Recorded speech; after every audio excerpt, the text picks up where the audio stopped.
we got one more week, one more press conference, and then it's break. So that's exciting for you all as the semester winds down. Last time we talked, we were 2-0. We've played 3 games since, all 3 of them here in our tournament. Went 2-1, one against Northeast in the first round matchup. In the semifinals, played Shawnee Mission North. Had to come down from 9 down in the third quarter to tie it, send it to overtime, and then eventually we were able to win in overtime. And then played Park Hill on Friday night in the championship, which, judging by the crowd, probably a lot of you were there. We had a great crowd on Friday night. I know our guys were really, really excited for it. Park Hill is one of the top teams in the city and showed why. We didn't play very well. They had a lot to do with it. Didn't shoot very well from the field. Our rebound margin was very, very poor. And we fought and clawed and still had the ball down 8 with a couple minutes left and thought maybe we had a chance, but couldn't break through. So we sit at 4-1 on the year now. We are optimistic about where we're at, but we're also realistic because there's some things that we've got to do to be better. We don't want to let the record dictate how we work and how we perform.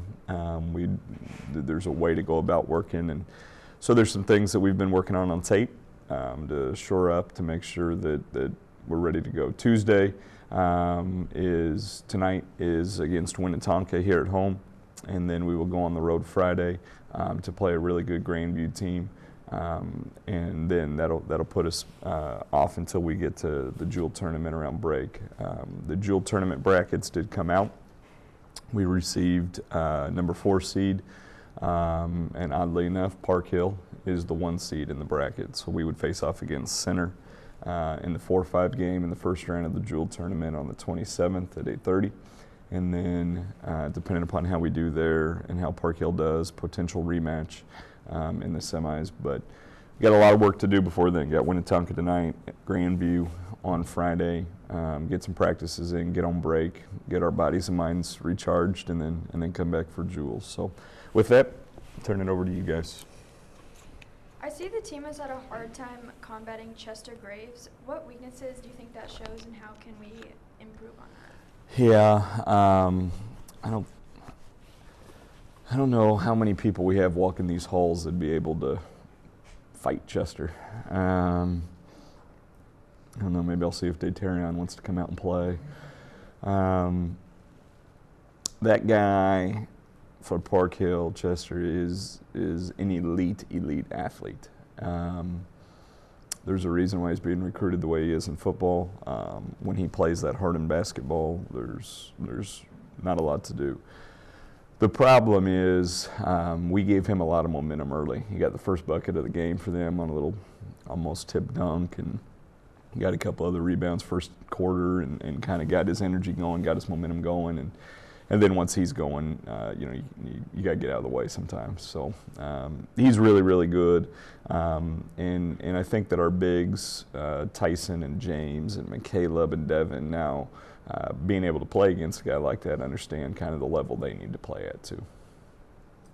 Apparently Park Hill was keen in on Robbie, James, and Dom. Was that obvious? And if it was, did you try to do anything about it? Yeah, I don't know. I mean, So the deal with our team is, through the first 5 games, Dom's averaging 19 a night. Well, first game, Nick Coleman had 21. Robbie almost single-handedly won us the game in the semifinals against Shawnee Mission North. Tyson had 18 in Columbia, and then followed it up with, 17 against Northeast. We have a nice balance of guys. Park Hill's length and athleticism disrupted us. And so, what do we need to do different, or what did they do that messed us up? Well, that's part of the learning experiences for this team is when it's really difficult, you have to have other guys step up and play. And early on in the game, Nick Coleman, first 2 drives he had in the first quarter, he was in the paint, he was 8 feet from the goal, shots he normally misses, and they just don't go in. And if those go in, the game's different because we're up 4-0, and instead we get down 5-2. So You know, part of it is inexperience, and these guys not having played a lot of varsity minutes, and now they're getting thrown out there. So we'll adjust and adapt to how we get guarded, and it'll change throughout the year, would be my guess. Like you mentioned earlier, with the release of the William Jewell bracket and the chance to play Park Hill again, is there anything that you're doing with the team specifically to try and combat them? Yeah, so there's this approach that you get to take. You get two different approaches you can take with the team. You know, one is you can focus on the opponent and show them a bunch of tape about their strengths and try to take away the things that they do. And then the other approach is, you know, you really shore up what you do yourself as a team. Park Hill was very, very difficult to play against, and if we would see them again, and please, there's a lot of work that needs to be done before that, but if we were to see them again, there's a lot of things that they present problems with. That being said, there were some things that we didn't do very well on Friday night that, regardless if we're playing Park Hill or Winnetonka tonight, we have to be better at. So I spent a lot of time yesterday with the guys on the practice floor and then in film, showing them the things that we need to do better, irrespective of who our opponent is. What are a few positive things that you and your team can take away from the previous tournament? Well, there's a lot.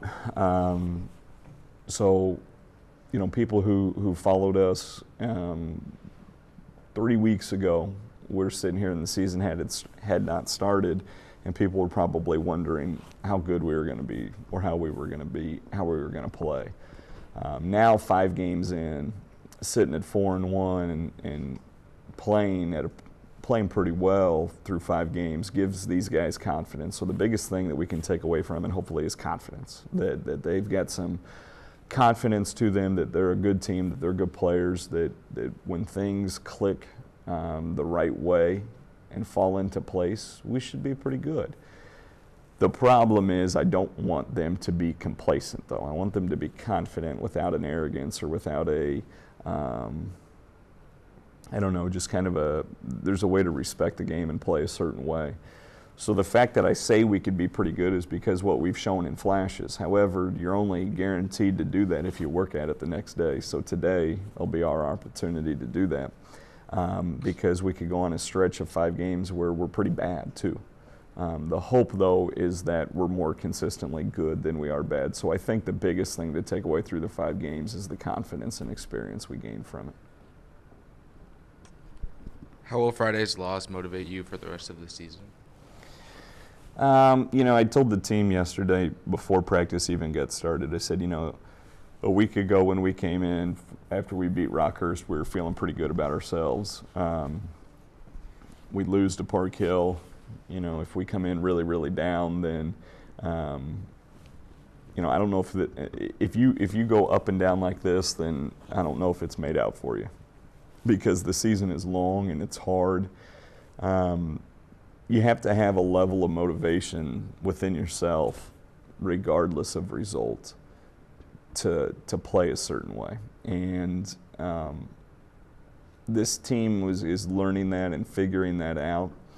So how will this loss motivate us? I mean, you know, you hate losing. It makes you sick to your stomach, and you do everything you can to change it and win. But if you're winning, then you're trying to bottle it up and keep it going. So we've got a level of motivation to us that probably isn't going to change much.